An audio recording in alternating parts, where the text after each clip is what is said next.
എന്ത് പറഞ്ഞാലും നമ്മളെ വീണ്ടും മാന്യതയോടെ മറ്റുള്ളവർ അംഗീകരിക്കുമെന്ന് വിശ്വസിക്കരുതെന്ന്.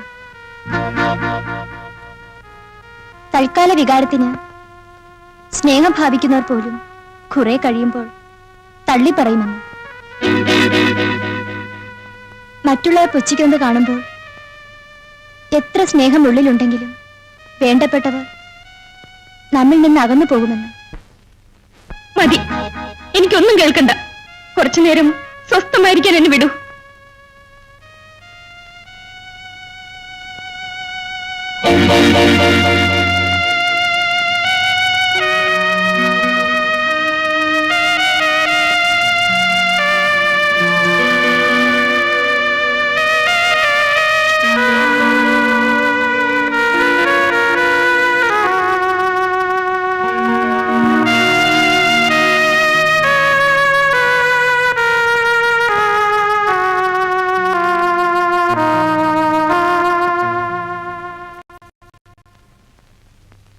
ചേച്ചി, ഞാൻ പറയൂ, എന്താ പറയുന്നത്?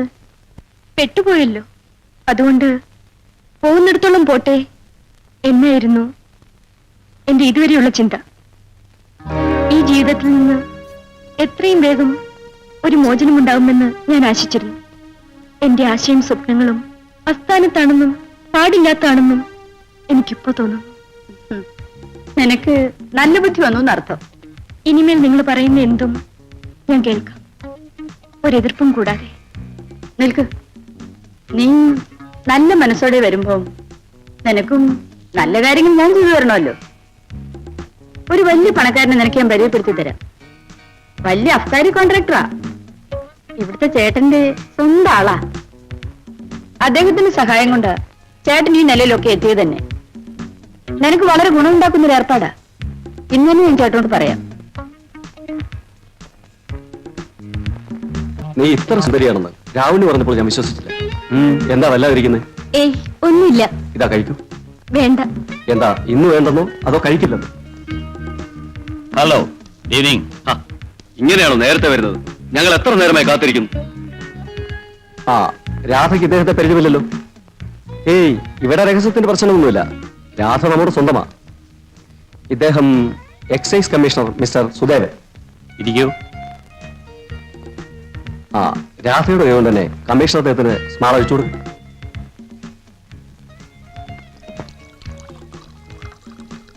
ആ, മതി.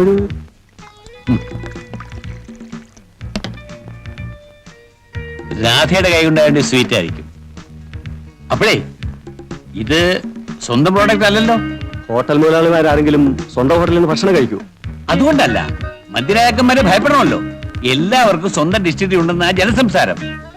സർക്കാർ ഓഫീസിൽ മാത്രം ഇൻഫർമേഷൻ ഇല്ല. അല്ലാതെ എങ്ങനെ മുതലാകാനാ? സാറിന് അറിയാമല്ലോ. സാർ, എന്താ ജോൺസൺ? നമ്മുടെ പറയണം. നമ്മുടെ സ്പിരിറ്റ് ലോറികൾ ചെക്ക് പോസ്റ്റിൽ തടഞ്ഞിട്ടിരിക്കുന്നു. അതിന് താൻ ഇത്ര പരിഭ്രമിക്കുന്നതിനാ? എക്സൈസ് പാർട്ടിയാ പിടിച്ചത്. അതിനെന്താ, എക്സൈസ് കമ്മീഷനിലേ ഇരിക്കുന്നത്. താൻ വയ്ക്കോ? പീതാംബരന് പെർമിറ്റ് ഇല്ലേ? ഉണ്ട്. പിന്നെന്താ പിടിക്കാൻ കാര്യം? സാധാരണ ഒരു ലോഡിലുള്ള പെർമിറ്റ് കൊണ്ട് ഞങ്ങൾ 8-10 ലോഡ് കടത്താറുണ്ട്. ചെക്ക് പോസ്റ്റുകാർക്ക് കൊടുക്കാനുള്ളത് കൃത്യമായി കൊടുക്കുന്നതുകൊണ്ട് അവർ ശല്യപ്പെടുത്താറില്ല. ഞാനൊന്ന് ഫോൺ ചെയ്യട്ടെ.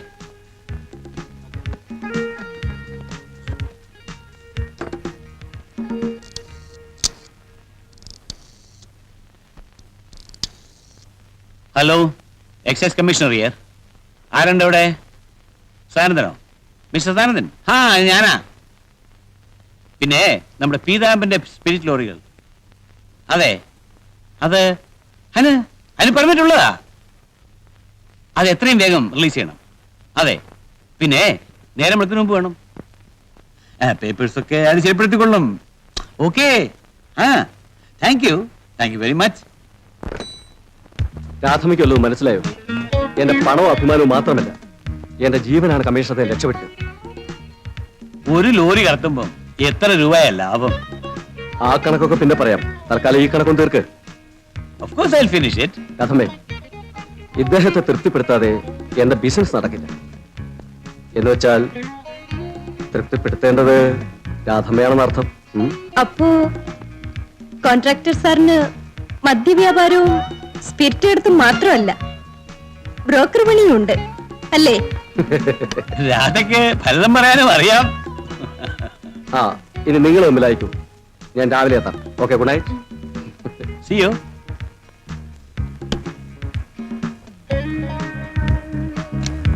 രാധ എന്നാ പേരല്ലേ? നല്ല പേര്. വരൻ. കാര്യങ്ങൾ എന്റെ പിടിയിൽ നിന്ന് പോയിരിക്കുന്നു. ഇനിയിപ്പോ എന്താ വഴി? എക്സൈസ് മിനിസ്ട്രിയോ ചീഫ് മിനിസ്ട്രിയോ തന്നെ വിളിക്കണം. എനിക്കൊരു ഡിസ്റ്റിലറി ശരിയാക്കി തരാൻ വേണ്ടി അവർ ആത്മാർത്ഥമായി ശ്രമിക്കുകയാണ്.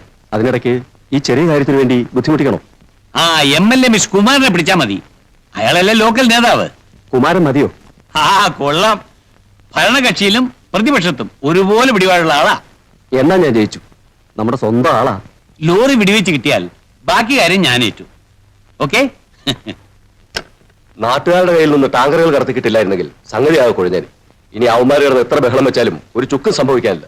തൊണ്ടിയും തെളിവും കയ്യിലില്ലാതെ എന്ത് ബഹളം വെക്കാന്? കുമാരൻ ഇടപെട്ടില്ലെങ്കിൽ ഞാൻ കുടുങ്ങിയേനെ. ഏയ്, ഇതൊരു ചെറിയ കാര്യം. വലിയ കാര്യം വരാൻ പോകുന്നതേ ഉള്ളൂ. ആ ഡിസ്റ്റിലറി കൂടി ഒപ്പിച്ചെടുത്താൽ അത് എക്സൈസ് മന്ത്രി മുഖ്യനും ഒരുപോലെ ഏറ്റിട്ടുള്ള കാര്യമല്ലേ? അത് നേടിയെന്ന് തന്നെ അങ്ങ് വെച്ചോ. പിന്നെ കോളല്ലേ. എന്റെ മോളുടെ ബർത്ത്ഡേക്ക് രണ്ടുപേരും ഒരുമിച്ചിരുന്നാണ് ഊണ് കഴിച്ചത്. ഇറങ്ങാൻ നേരത്ത് മോളുടെ തലയിലടിച്ച് സത്യം ചെയ്തതാണ്, മോളെ നിനക്കൊരു ബർത്ത്ഡേ പ്രസന്റേഷൻ അങ്കിൾ ശരിയാക്കിയിട്ടുണ്ടെന്ന്. ഏതോ ചില അലവലാദികൾ കേസ് കൊടുക്കാൻ പോകുന്നെന്നോ കൊടുത്തെന്നോ ഒക്കെ ഞാൻ കേട്ടത്.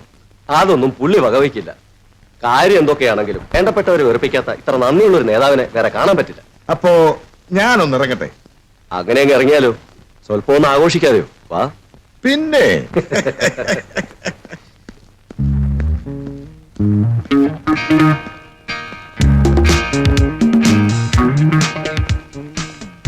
ഇരിക്കൂ.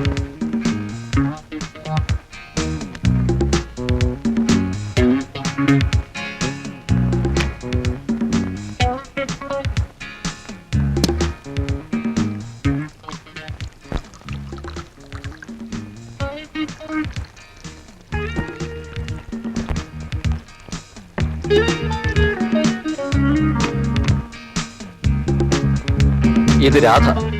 കാര്യങ്ങളൊക്കെ ഞാൻ അറിഞ്ഞു. ഏതായാലും ഈ ഏർപ്പാട് രണ്ടുപേർക്കും ഗുണമാണ്. ഞാൻ ഈ കുട്ടി എവിടെയോ കണ്ടിട്ടുണ്ടല്ലോ. കൊച്ചു കള്ള. അപ്പൊ എന്നെയും കടത്തി വെട്ടിയോ? അയ്യോ, അങ്ങനെയൊന്നുമല്ല. ഞാൻ സാറിനെ കണ്ടിട്ടുണ്ട്, സാറിന്റെ പ്രസംഗവും കേട്ടിട്ടുണ്ട്. ആ ആ നിങ്ങൾ സംസാരിച്ചിരിക്കും, ഞാൻ ഉടനെ വന്നേക്കാം. അയ്യോ, എനിക്ക് ഉടനെ പോണം.